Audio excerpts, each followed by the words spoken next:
Так 40-тонный Т-72 легко входит в воду и уверенно движется к цели. Это единственное упражнение, которое невозможно отработать на тренажере – подводное маневрирование.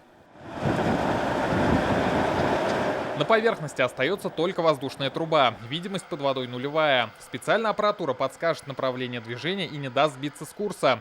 Глубина водоема 5 метров, длина 120. Для молодых механиков-водителей это один из главных тестов на профпригодность.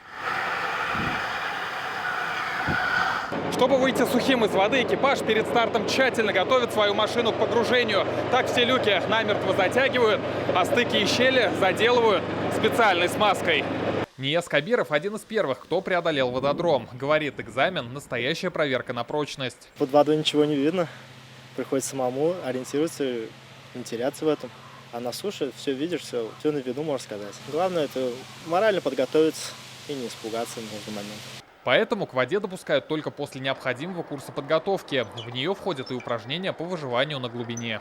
У нас имеется комплекс легководолазной подготовки, который курсант в танковом тренажере, который заполняется водой, одевает противогаз и осуществляет выход из этого затопленного танка. Вождение в глубокой воде требует не только опыта, но и особого снаряжения. В экстремальной ситуации она спасет жизнь.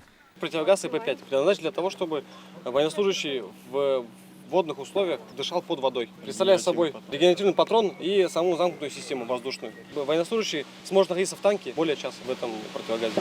На случай, если танк заглохнет, рядом дежурят водолазы, спасатели и буксировочная техника. Малейший недочет во время переправы может поставить под угрозу выполнение задачи. Не зря такой вид военной операции считается одним из самых сложных. Сегодня с испытанием водной стихии справились все курсанты.